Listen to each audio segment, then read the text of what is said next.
These are the iPhone 16s, and this should be a huge year for battery improvements. Apple said that the iPhone 16 and 16 Plus should have a big boost. Yes, that was the official term they used. But then also that the iPhone 16 Pro Max should have the best battery life ever on an iPhone. So let's find out if they were telling the truth and just how long we're talking about here. So this is the $1,199 iPhone 16 Pro Max, the $999 16 Pro, the $899 16 Plus, and then the $799 iPhone 16. And we're doing something different this year. We're comparing these new phones to two iPhones from last year, the top-end iPhone 15 Pro Max and the base iPhone 15, but also Samsung, to see where Apple sits against the competition. So this is the Samsung Galaxy S24 Ultra, which is the best phone that Samsung makes. Okay, let's unplug. The test begins now. And since I wanted to base this test off a typical day's usage, let's begin with a workout app that I've just started using. So, the big question, how has Apple achieved this supposed big boost in battery this year? Well, two things. The first is they've apparently added bigger batteries to all iPhone 16s, which sounds like the most obvious thing I've ever said, but you would be amazed how resistant phone companies are to doing this. I would guess because Apple knows how much people want bigger batteries, combined with how a bigger battery is one of the easiest ways to upgrade a phone, that they specifically save these battery improvements for years where there's not much else going on. Kind of like a band-aid, always ready to slap in and fix a slower year of changes. Okay, so Yeah, man. Whenever Apple don't upgrade some thing in design or those aspects, they just upgrade some buttons, or you can say this battery boost, this kind of stuff. that's an hour of workouts, and oh, the base iPhone 16 is currently leading the pack. That seems like a strange result, but I'm not worried. I've done enough of these battery tests to know that the software of a phone will sometimes tell you it's on 1%, even when the battery itself is actually on something quite different. The one thing that can't lie is the final result, how long till the phone completely dies. So let's jump into some work now. This is Slack. This is the messaging app that our team uses. So I have bravely asked them all to say something funny for the next hour. And I did want to add, there's another reason that I think phone companies have resisted battery improvements over the years. It's that they don't just want you to buy one phone, they want you to keep upgrading phones. And so I imagine a big part of why they're so stingy with battery is it would hurt their businesses if they gave you too much. Like imagine if one year Apple doubled the battery life on their iPhones, I would bet everything I have that 3 to 4 years after that, around the time where the people who'd bought that phone would normally start upgrading to the next thing, significantly less would do so, because batteries degrading over time is one of the primary incentives to upgrade. But if you start with more battery than you need, then you don't care even when it degrades. Time for Instagram. Let's do some planned spontaneous doom scrolling. So yeah, the last time that Apple properly upgraded the batteries on their phones was between the iPhone 12s and the iPhone 13s. And even though that wasn't a massive year of other changes, battery is so important that I would say that one change alone made the iPhone 13 stand out as a good time to upgrade. My point being that even though the iPhone 16s feel like a smaller, more incremental update to the iPhone 15s, if the battery improvements are actually big, then that alone would be enough to put them on the map. So there's a lot resting on this. And so, is it working for them? Well, iPhone 15 is on 70% and iPhone 16 is on 80%.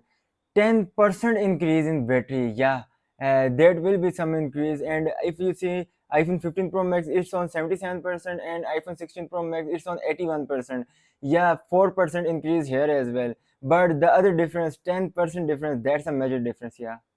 you can see that the normal iPhone 16's battery has fallen back in line. It's still doing really well, but just now at a sensible, believable level. Samsung is the one who's taken the lead, which, man, would it not be such a smooth move if on a table of 6 iPhones, the one Samsung is the one that takes the win? Oh, can you see, by the way, that the iPhone 15 screen has gone super dim?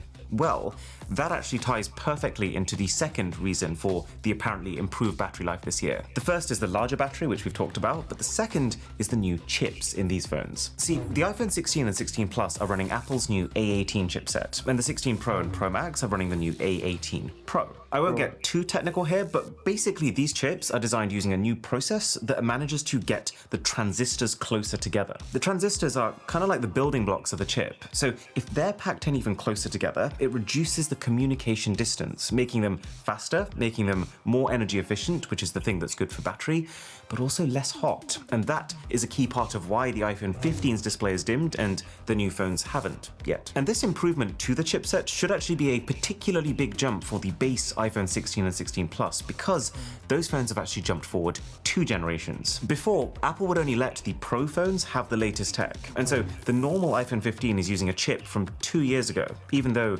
it's last year's phone. But this year it's simple. Every new iPhone gets a new A18 generation of chips. I guess because all iPhones need to run Apple Intelligence, and Apple Intelligence requires this new hardware. That said, after 4 hours, now that we're jumping into YouTube, is it looking like as big of a claim as Apple was making it seem? Well, so far, the new iPhones are outpacing their last generation counterparts. The iPhone 16 is doing better than the iPhone 15, and the iPhone 16 Pro Max is doing better than the iPhone 15 Pro Max. But they're not exactly crushing them. It's really Samsung Look at S24 Ultra, it's on 74%. Oh man. who seems to be running away with this test. Now, bear in mind, this Samsung Galaxy S24 Ultra, I've never actually tested in one of these battery videos before, but I have used it as my main phone for a while, and I have been blown away by battery life. So if Samsung wins this, it doesn't mean that the new iPhones have poor battery, but it also wouldn't reflect great on Apple, since battery is meant to be one of the big new things here. Also, just so you know, we've taken a lot of precautions to make this test as fair as possible. All phones are on their latest non-beta updates, so that means every iPhone is on iOS 18 and the Samsung is on Android 14. We've bought new versions of each phone, so nothing here has had more than 5 charging cycles, and their battery is 100% healthy. The room temperature is controlled at 18 degrees Celsius, because that's been the average of indoor and outdoor temps for us. They're all on light mode, their settings are calibrated, their screen brightness is matched. They will look very slightly different to you because of natural variances in panels and also the viewing angle from the camera, but they are matched. My point being that there are things that you can't factor in with a test like this, like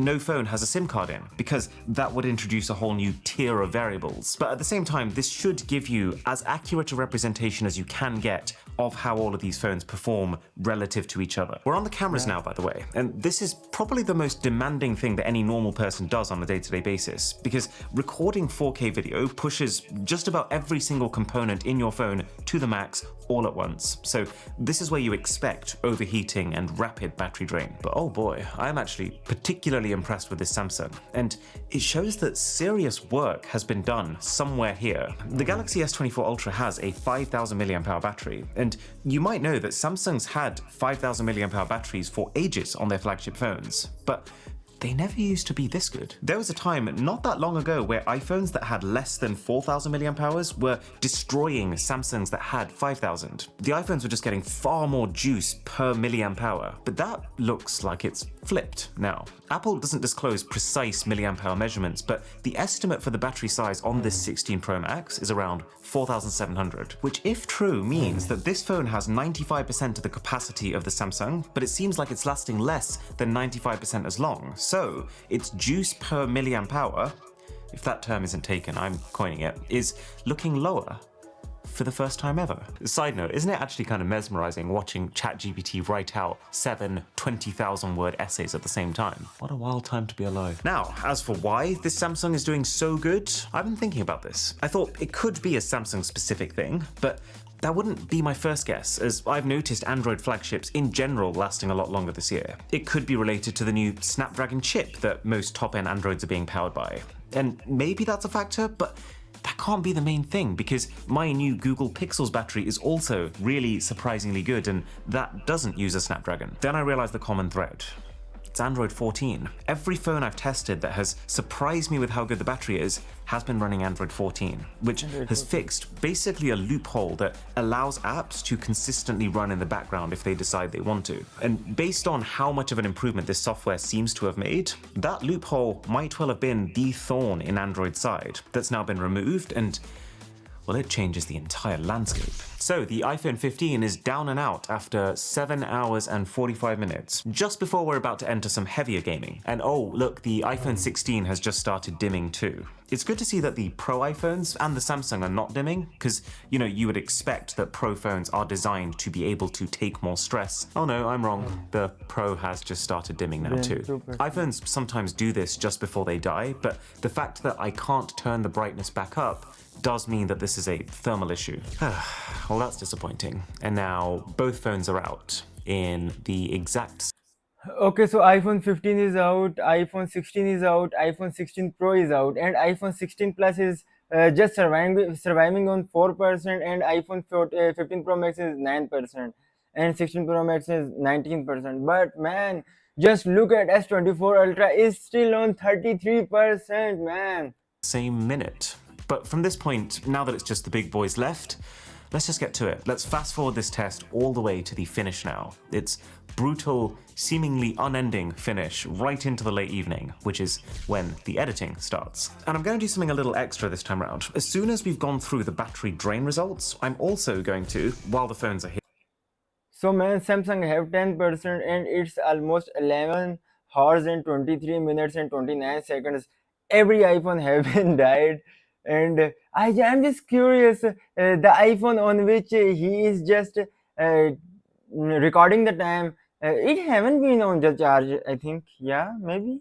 Here, Or quickly yes. stick them on charge so we can see how fast they go the other way. So as you've seen, in 7th place was the iPhone 15 with 7 hours and 45. Not an amazing result, but still I would say sufficient battery for most medium users. Then there was a pretty large gap before the 16 died, which is good. Based on the intensity of this test, 8 hours 19 is a sign that I still wouldn't recommend the 16 to the absolute heaviest users, but you've got more than enough as long as you're not one of them. And then completely neck and neck with the 16 is the 16 Pro. And I'm kind of both glad that Apple has managed to make a compact phone with actually great battery life now, while also feeling a little disappointed that they didn't manage to make the Pro last, well, even a minute longer than the base iPhone. Isn't battery life like the single feature that power users are going to need more of than basic users? And then, another large gap later, the iPhone 16 Plus called it at 8 hours and 45 minutes. This is great battery, there is no doubt about it.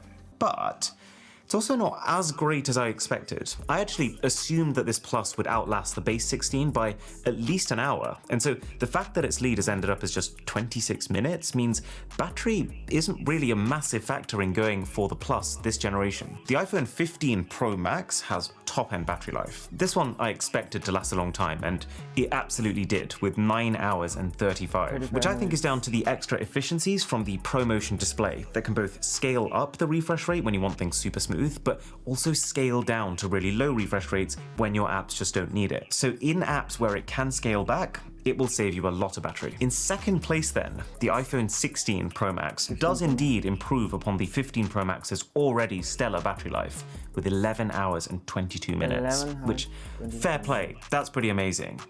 But not amazing enough. The Samsung actually did just go and do it. It beat every iPhone. And while this isn't the longest battery life reading I've ever recorded, it's worth bearing in mind that every time we do this test, you shouldn't expect the same results and you can't compare between them because I'm always updating the app list. And so if we look at how well Samsung has performed compared to the phones in this test, then it's far enough ahead of supposedly the best iPhone battery life ever that I think this is the best battery on any phone that has been put through our test. Okay, so friends, as we're done with the video, I'm just super amazed to see Samsung Galaxy S24 Ultra just beat every other iPhone ever, you can say. Yeah, because iPhone 16 Pro Max have the biggest battery bank, but Samsung beat this quite easily with almost 1.5 hours remaining, I think so. Yeah.